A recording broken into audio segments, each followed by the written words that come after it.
Oke, baik, kita lanjut pada implementasi program singly linked list dengan menggunakan dua variabel referensi. Jadi seperti ilustrasi tadi, kalau sekarang kita menggunakan, sebelumnya kita menggunakan satu variabel referensi bernama variabelnya depan untuk mereferensi linked list dari arah elemen depan. Nah, kita akan tambahkan satu variabel referensi di sini di belakang. Ya, anggaplah misalkan, oke, saya ini. Kita tambahkan satu variabel referensi belakang. Oke, kita akan merujuk ini untuk melakukan penambahan elemen data pada untaian dengan menggunakan variabel referensi ini. Jadi ketika data ditambahkan, tidak lagi misalkan depan, atau bisa juga di depan, bisa juga ditambahkan sini. Sehingga posisi depannya sebagai ilustrasi, misalkan ini saya tambahkan sebuah elemen data. Ya, ini saya tambahkan. Ini data baru. Ya. Oke. Maka saya tambahkan bukan di sini tapi masuk ke sini. Sementara belakangnya akan bergeser ke sini. Jadi kalau misalnya kita rangkai setelah ini, itu kita rangkai ke sini. 14 baris kita ke sini. Kemudian variabel belakangnya, baris belakangnya saya pindahkan ke sini. Sehingga terbentuk untaian dengan penambahan elemen baru di belakang untaian, tidak lagi di depan. Oke, di program sebelumnya kita setelah menyelesaikan dengan penambahan data dan penambahan di depan. Nah, kita akan membuat program kurang lebih sama seperti ini. Ya, kita edit saja ini, atau kita buat file baru dengan menyalin semua kode ini, lalu kemudian kita modifikasi program ini, program yang sebelumnya kita sudah kerjakan, dan kita menambahkan prosedur tambah data di depan dan prosedur tambah data belakang. Oke, saya tambahkan file. Oke, saya salin saja ini.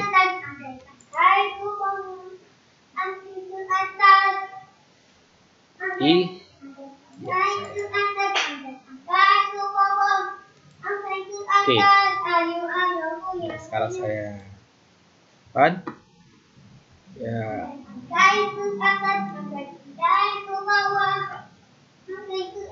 Singly referensi depan belakang.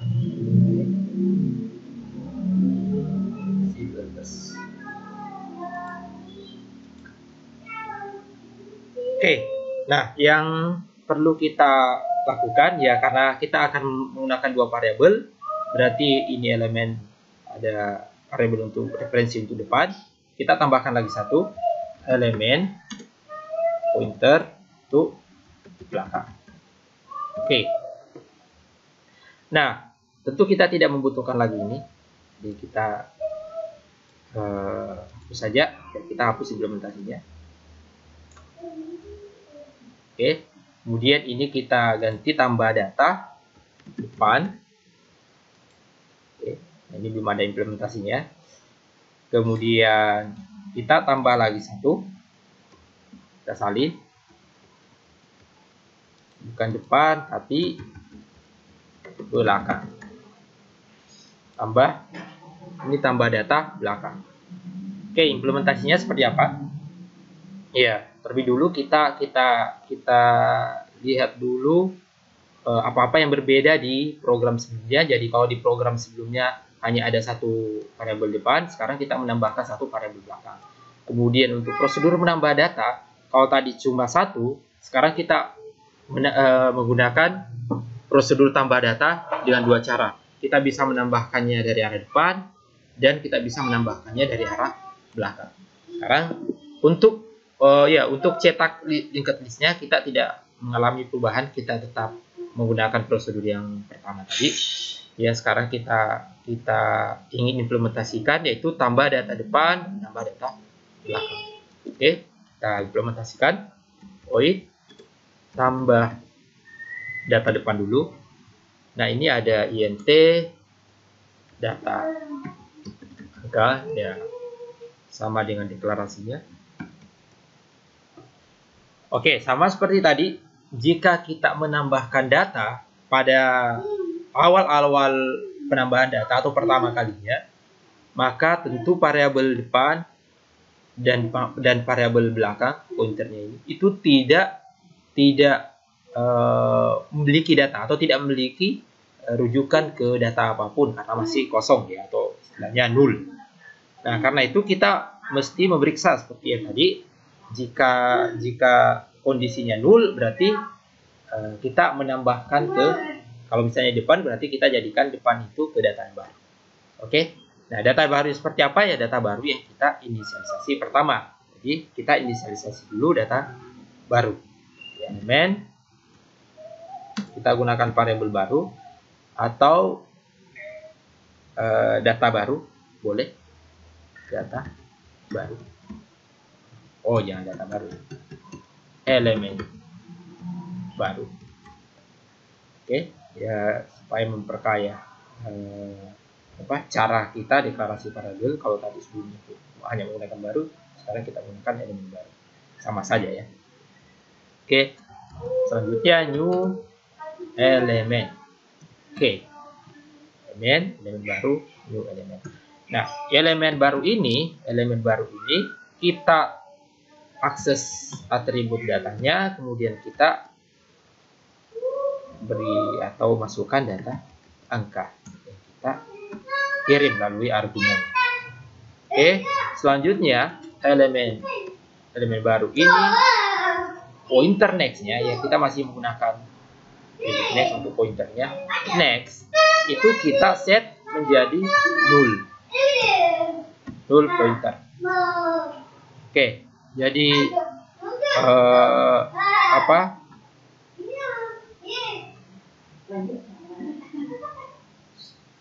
null pointer. Nah, selanjutnya, ini sudah menjadi elemen baru. Sudah menjadi elemen data baru ya. Ini sudah ada data baru. Nah, selanjutnya kita cek kondisi if. Ya, tentunya kita cek depan ya. Karena kita menambahkan data depan itu sama dengan null. Nah, lebih rapi kita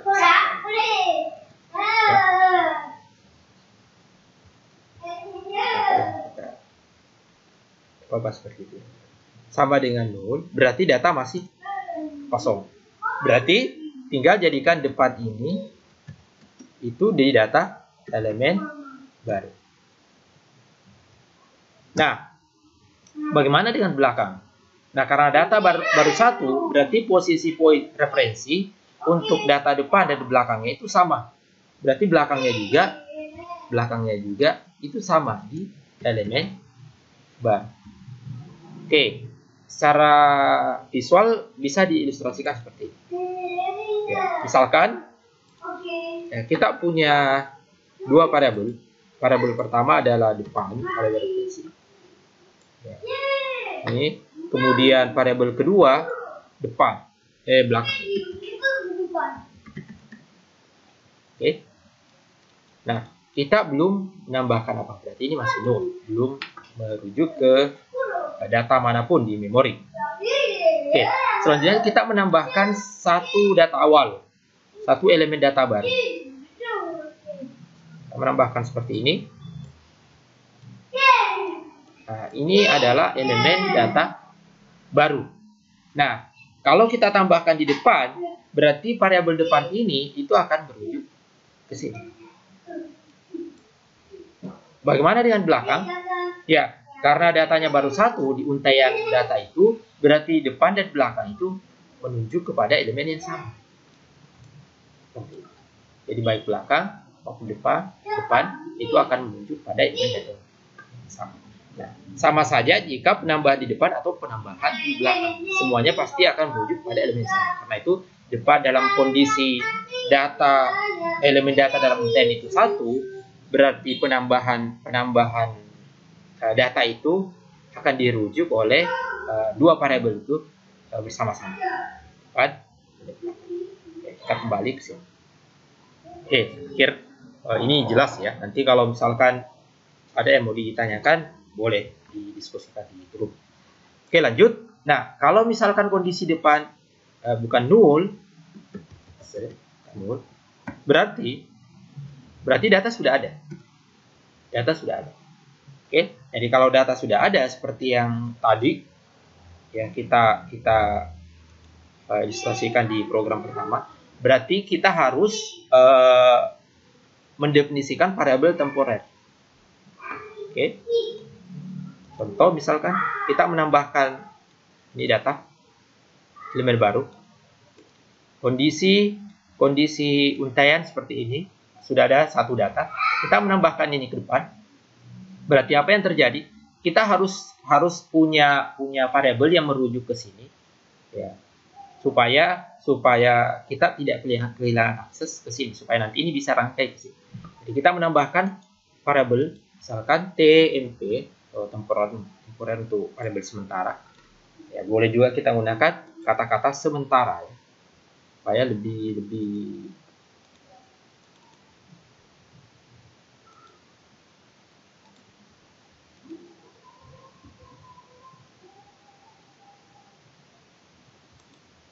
ya, jadi ya.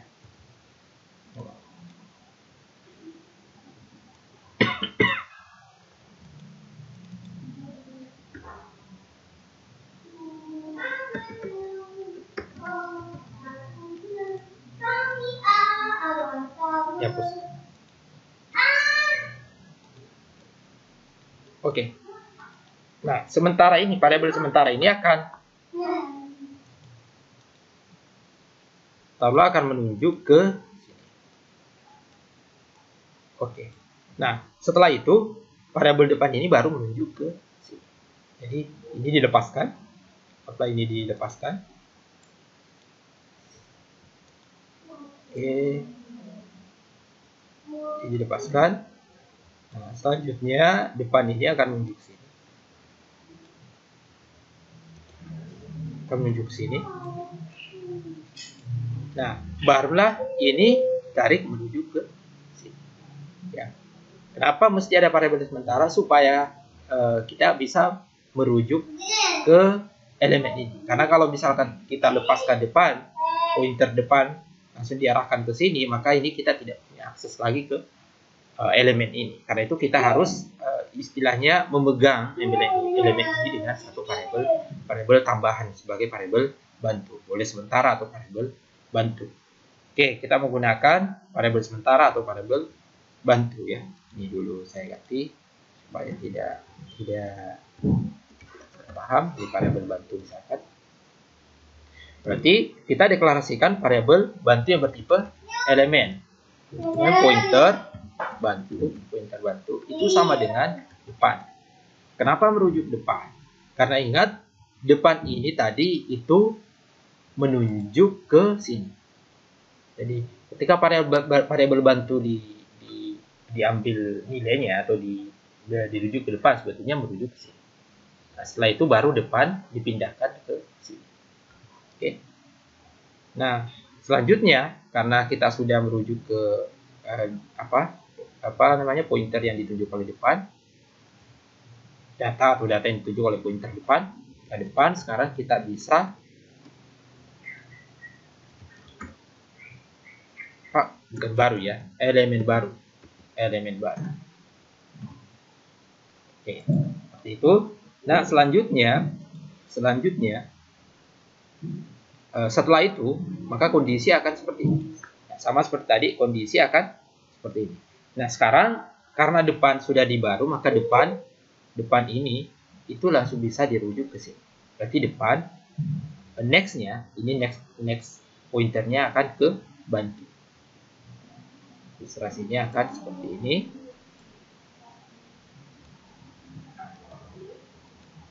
ini pointernya ini akan menuju ke bantu. Sehingga ini akan terangkai depan.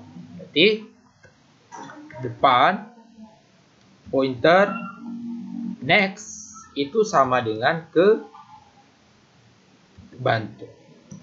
Oke, variabel bantu. Oke, sehingga akan terangkai seperti ini. Nah, ini adalah proses penambahan depan. Oke, selanjutnya kita output keterangan. Oke, data. Setelah data angka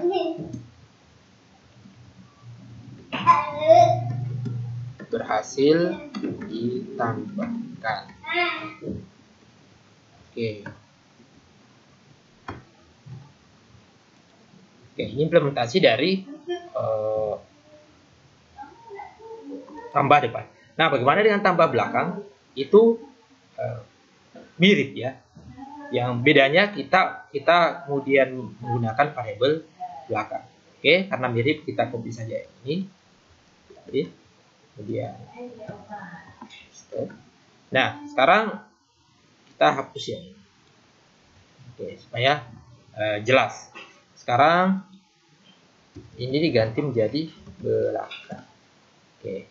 Nah, sekarang tambah data belakang. Tentu kita harus membuat dulu elemen baru. Elemen baru ini sudah jadi. Nah, sekarang kalau misalkan kita melakukan penambahan, berarti kondisinya sama dengan depan. Bisa jadi data yang kita tambahkan adalah data baru. Data di belakang itu belum ada atau variabel referensi belakangnya masih nul. Demikian juga depan. Jadi kita harus bisa if belakang itu sama dengan nul. Berarti kondisinya sama tadi. Ingat tadi yang pertama, ketika data belum ada, berarti depan dengan belakang itu ketika ditambahkan data pertama itu akan merujuk ke data yang sama. Karena itu di sini sama, belakang sama dengan elemen baru. Selanjutnya depan juga itu sama dengan elemen baru. Oke, sama dengan yang tadi. Depan, elemen baru kan. Nah, kalau sudah ada. Nah, berarti bukan di sini ya. Oh ya, sudah di sini. Coba data belakang. Berarti else. Nah, kita juga butuh variabel bantu. Kita butuh variabel bantu untuk menyimpan referensi untuk untaian di belakang yang saat sebelum penambahan. Oke, misalkan ini saya beri ilustrasi, misalkan di gambar ini sudah ada dua data ini bersambung. Oke. Ya, misalkan data pertama ini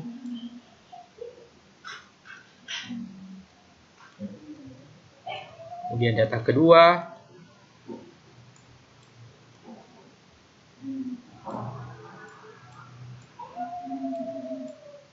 Oke. Nah, selanjutnya data pertama, data kedua. Nah, ini direferensi oleh variabel depan. Depan.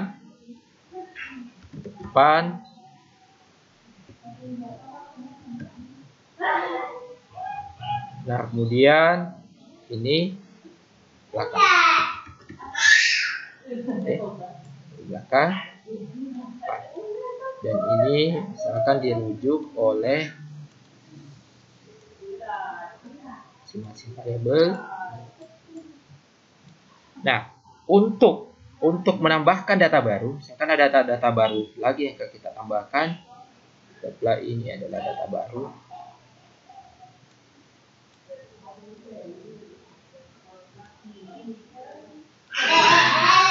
Nah, kita tambahkan di belakang. Kalau kita mengatakan di belakang. Nah, tapi ingat tergantung asumsi kita. Kalau kita mengatakan di depan, ini kita mengatakan di belakang, berarti menambah belakangnya seperti ini. Tapi bisa juga dibalik ya, tergantung asumsi kita yang mana yang kita anggap di belakang. Oke, untuk sementara kita pakai persepsi ini atau asumsi ini. Oke, kita menambahkan di belakang sini. Berarti kita menggunakan sama variabel bantu. Variabel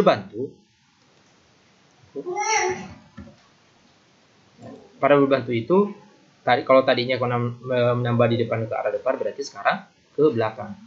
Ini variabel bantu ini akan menuju ke sini, lalu belakang ini akan menuju ke sini. Oke. Nah, jadi caranya variabel bantu akan ke belakang, berarti akan variabel bantu sama dengan belakang. Oke, berarti pertama kita definisikan dulu elemen bantu itu sama dengan belakang. Ilustrasinya elemen bantu belakang, berarti elemen bantu akan menuju ke sini.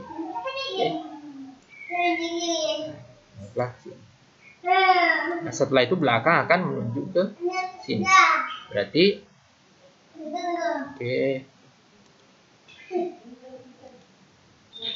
berarti belakang akan menuju ke yang baru. Berarti di sini belakang itu elemen baru. Oke, gambarnya akan seperti ini. Belakang elemen baru. Nah, selanjutnya, nah ini sudah ada. Nah, di gambarnya bagaimana hasil akhirnya? Hasil akhirnya ini harus kita rangkai ke sini karena penambahan belakang. Berarti bantu next pointer itu sama dengan belakang. Bantu next pointer sama dengan belakang. Berarti bantu next pointer itu sama dengan belakang. Oke, perhatikan perbedaan. Jadi ada perbedaan sedikit di sini antara yang pertama tadi. Ya, ini penambahan depan. Kalau penambahan depan, berarti depan pointer next itu ke bantu. Ya, kenapa? Karena dia ditambahkan di depan. Ilustrasinya tadi seperti ini. Dia ditambahkan depan, berarti depan ini ke bantu. Supaya dia berjejer ke sini. Oke, sementara kalau ini dia ditambahkan belakang, berarti bantunya menunjuk ke yang baru ini ke belakang. Belakangnya, variabel belakangnya bergeser ke sini ke belakang.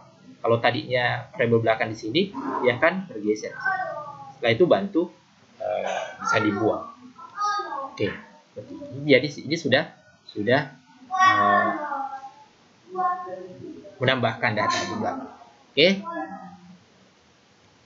Nah, ini kita supaya keterangannya ada kejelasan, data angka berasa ditambahkan di belakang untaian. Oke.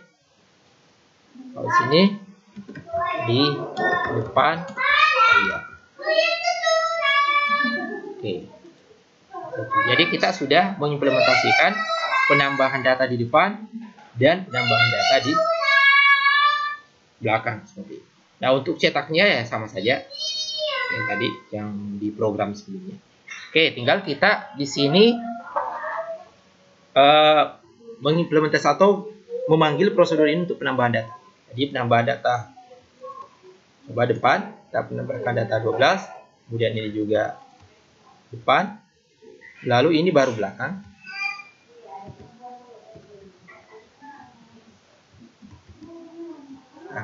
Jadi kita menambahkan 4 data, 2 ditambahkan depan, dan 2 lagi ditambahkan di bagian belakang. Setelah itu kita cetak. Oke, kita lihat outputnya. Oke, perhatikan. Data 12 berhasil ditambahkan di depan untaian. Oke, selanjutnya data 5 berhasil ditambahkan di depan untaian. Selanjutnya data 8 berhasil ditambahkan di belakang untaian. Oke. Kemudian data 100 berhasil ditambahkan di belakang untaian. Setelah itu cetak. Nah, perhatikan di sini. Yang pertama kali ditambahkan itu adalah 12. Seperti itu. Jadi dia berjejer seperti ini. Jadi kalau kita membuat ilustrasi, coba kita ilustrasi di sini, komentar. Ya, jadi ditambahkan di depan, berarti pertama untaian data itu akan seperti ini. Tambah 12 dulu. Nah, sekarang ditambahkan lagi di depan, berarti akan seperti ini lagi. 5, terus pointernya 12, terus pointer. Setelah itu ditambahkan lagi 8, berarti data awal tadi seperti ini. Kemudian ada 12. Karena ditambahkan di belakang berarti di sini menjadi 8. Terus menuju ke 0. Terus ditambahkan lagi 5. Ini data yang sudah ada di dalam untayan. Kemudian tambah 100 berarti 100.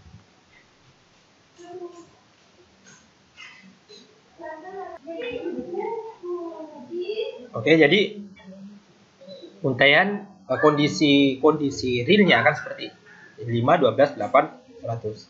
Perhatikan di outputnya itu akan sama ya. Dia untayannya menjadi 5, 12, 8, 100.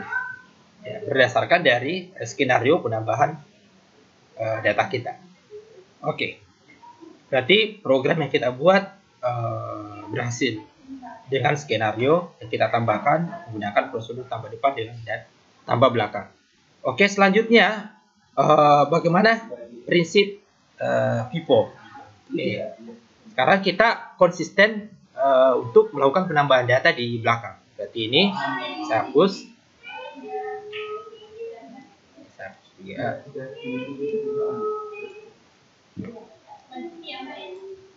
Oke. Nah, ini berarti belakang.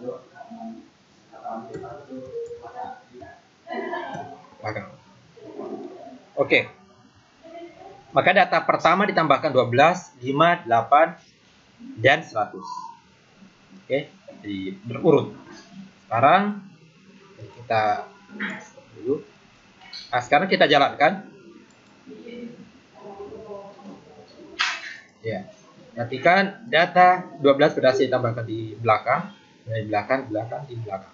Oke, selanjutnya perhatikan pembacaannya. Pembacaannya akan sesuai dengan urutan penambahan data. Jadi data pertama ditambahkan data 12, selanjutnya data 5, 8, dan 100. Demikian juga pada saat terbaca, yang pertama itu adalah data 12, 5, 8, dan 100. Nah, ini disebut sebagai prinsip FIFO atau first in, first out. Data yang pertama kali kita masukkan itu akan menjadi data pertama yang keluar. Nah, ini nanti bisa digunakan untuk membuat struktur antrian. Ya, antrian seperti itu. Yang pertama kali datang, pertama kali dilayani atau mendapatkan pelayanan. Ya, demikian program implementasi singly linked list menggunakan dua variabel referensi dengan menunjuk ke setiap ujung untayan. Ya, bisa menggunakan variabel depan, bisa menggunakan variabel belakang untuk masing-masing ujung dari untayan.